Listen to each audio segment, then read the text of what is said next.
Perkara pertama saudara viral di media sosial, seorang anggota polisi menjadi korban penganiayaan oleh sekelompok pelaku balapan liar. Sempat buron saudara, beberapa pelaku dapat ditangkap.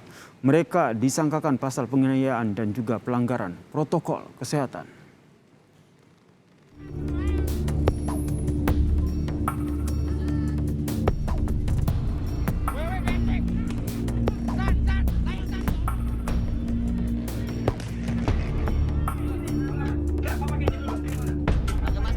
Pakai masker. Ini kabur kemana? Hah? Mau kemana?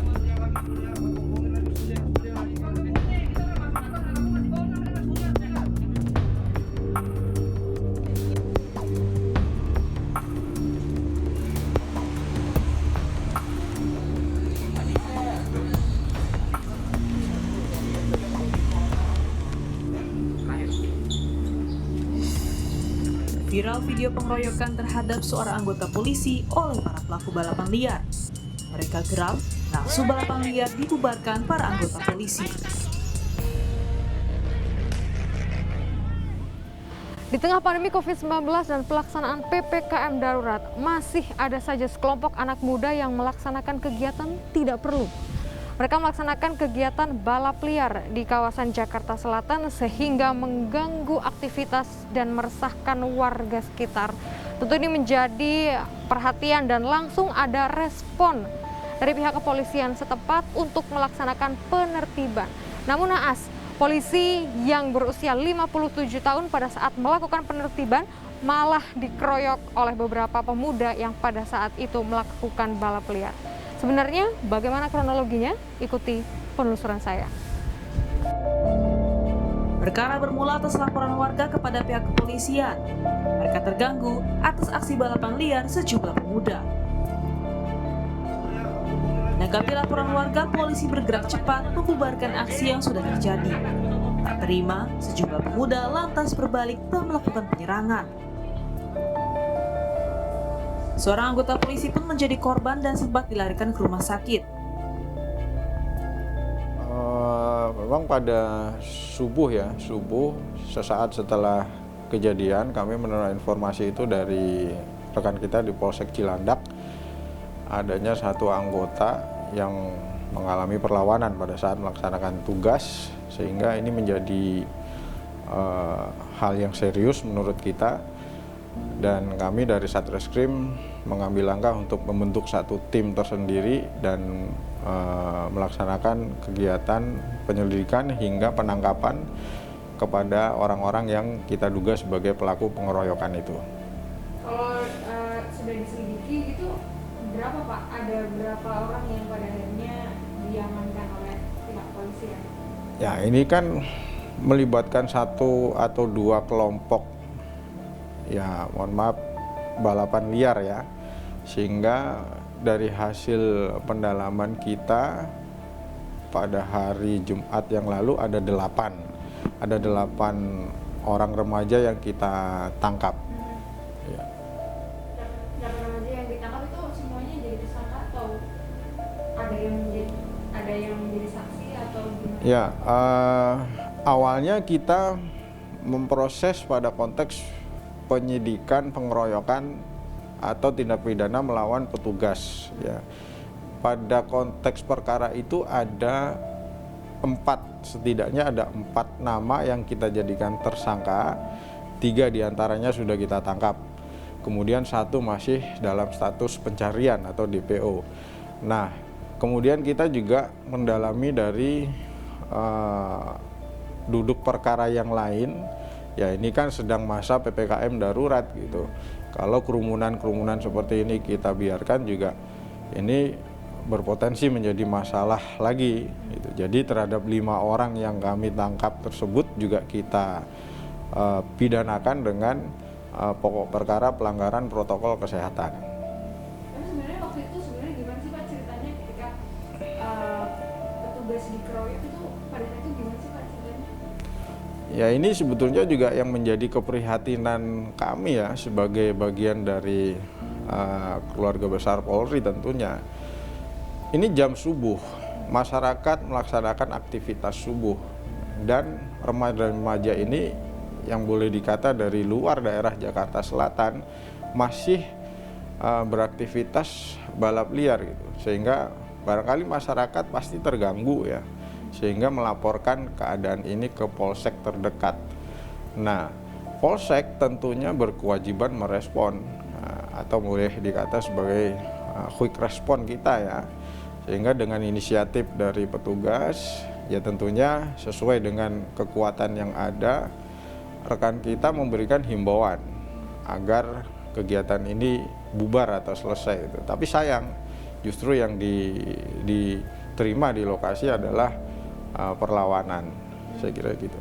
Terus kalau dari tersangka atau dari pelaku ini sebenarnya umurnya ini di antara berapa sampai berapa sih, Pak? Ya variatif. Di tersangka pengeroyokan saya kira juga sudah dewasa ya, ada umur 21, 24 dan 26. Kemudian yang lain juga sudah di atas 18 tahun, tetapi memang ya boleh dikata masih dalam kategori remaja ya. Satu orang tersangka masih di bawah umur. Sejumlah pihak menyesalkan peristiwa ini. Polisi pun akan bertindak tegas, terlebih pada saat pelaksanaan PPKM darurat. Kami, jajaran Polres Metro Jakarta Selatan, tentu merasa sangat prihatin ya atas adanya peristiwa tersebut. Di masa masyarakat sedang menghadapi wabah pandemi COVID-19 dan pemerintah terpaksa melakukan PPKM darurat untuk menangani wabah ini, masih saja ada masyarakat yang mencoba melanggar dan melakukan tindakan-tindakan yang tidak perlu dengan cara berkerumun dan bahkan balap liar. Balapan liar telah menjadi fenomena sejak lama, terus menjamur bahkan menjadi ajang unjuk gigi para pebalap jalanan.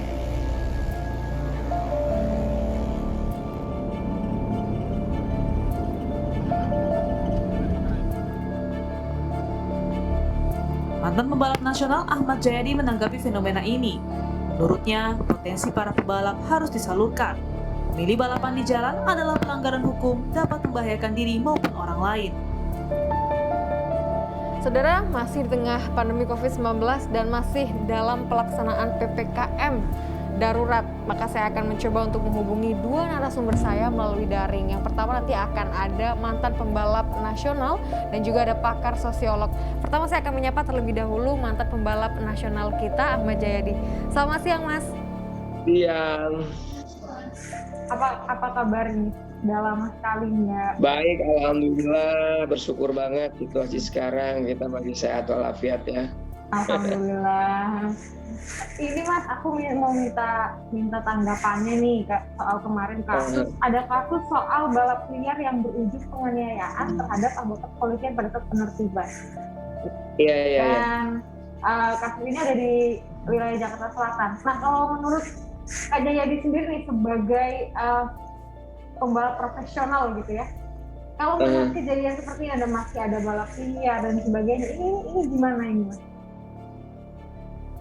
Ya pertama saya prihatin dulu ya sampai kejadian kayak gitu, apalagi saya kan pecinta roda 2, kayak itu kan aparat memang yang berwajib, memang yang harus menjalankan tugasnya, harusnya jangan sampai kayak begitu lagi lah.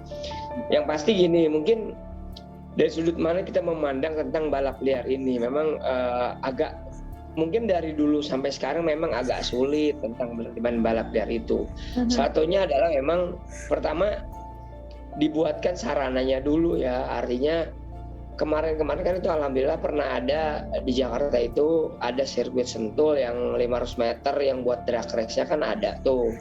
Itu lumayan mengkomodir semangat mereka, kemauan mereka untuk bisa berlaga di trek yang benar gitu, walaupun di jalan juga masih ada. Tapi yang terpenting juga adalah dari teman-temannya sendiri juga, harusnya walaupun trek Sentul itu sekarang udah nggak ada, harusnya lebih menahan diri lah. Karena memang situasinya seperti ini, harusnya jangan sampai balapan liar ini mengganggu juga pengguna jalan yang lain kayak gitu-gitu.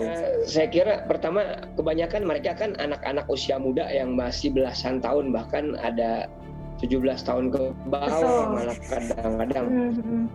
Jadi mereka katanya bahasanya tuh anak muda sekarang mencari jati dirinya ya. Kayak untuk urusan yang ekstrim-ekstrim yang dalam tanda kutip mendekatkan diri kepada Tuhan tuh mereka suatu kebanggaan kadang-kadang gitu.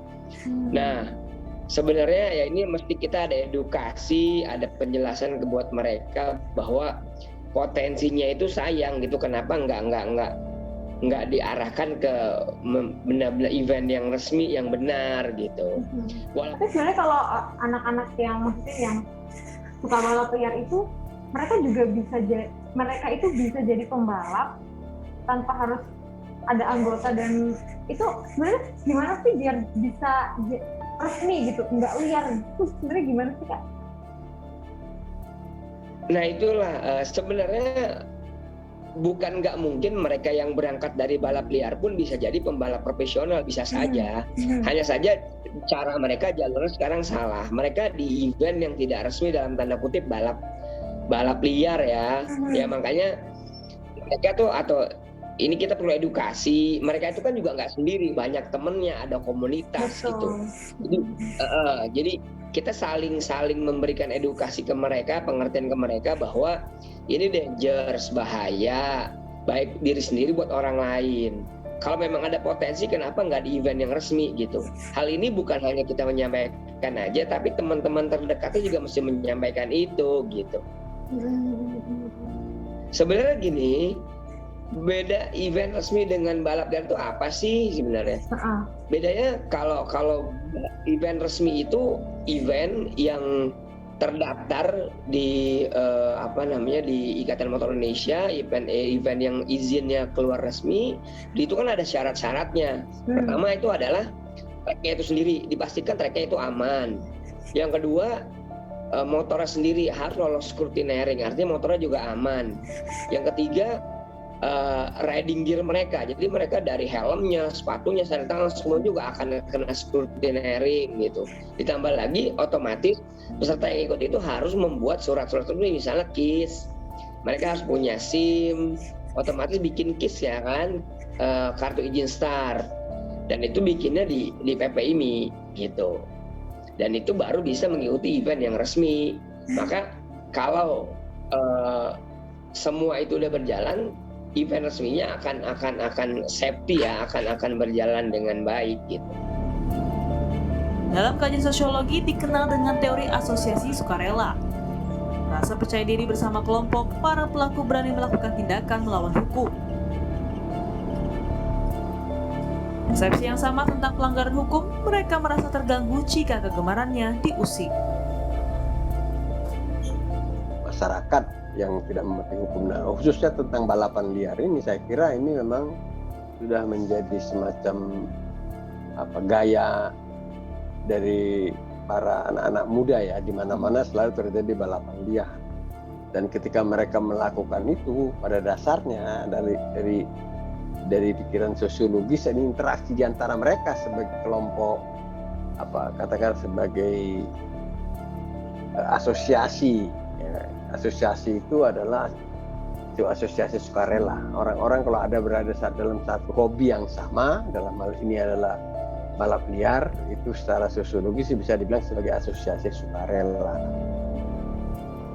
Nama kelompok. Jadi mereka diikat karena hobi yang sama. Nah, karena sebagai asosiasi sukarela ada persamaan persepsi mereka terhadap gaya hidup itu. Ini balap liar itu. Ini kegemaran atau kesukaan mereka untuk balap liar dengan sepeda motor. Di kelompok asosiasi sukarela yang juga hobi yang sama, punya persepsi yang sama juga terhadap apa yang dimaksud dengan pelanggaran hukum dan penegakan hukum. Nah, pada saat ini yang dilakukan adalah penegakan hukum oleh seorang aparat kepolisian. Jadi kalau sampai mereka melakukan tindakan kekerasan itu karena dipicu oleh kesamaan hobi mereka yang membuat bahwa mereka merasa diganggu Walaupun itu sebenarnya melanggar hukum, pada dasarnya mereka melakukan itu sudah tahu bahwa itu melanggar hukum. Balap liar berujung bui. Balap liar memang seharusnya tidak pernah bisa dibenarkan, apalagi berujung pada pengeroyokan satu anggota kepolisian yang sudah berusia 57 tahun. Pada saat itu polisi yang sedang melakukan penertiban terhadap kegiatan balap liar ini malah dikeroyok oleh beberapa pemuda. Kalau menurut dari mantan pembalap Indonesia, mengatakan bahwa seharusnya anak-anak muda seperti ini tidak melakukan balap liar karena ada wadah resmi yang bisa memfasilitasi hobi balapan mereka. Meskipun polisi telah menetapkan 8 tersangka ini sebagai tersangka pengeroyokan, namun sebenarnya tidak hanya ditetapkan sebagai tersangka pengeroyokan saja, namun juga tersangka pelanggaran protokol kesehatan karena masih ada di tengah pandemi COVID-19 dan pelaksanaan PPKM darurat. Tetap jaga kesehatan dan tetap lakukan 5M. Abel Insani, Alfa Farid, Kompas TV, Jakarta.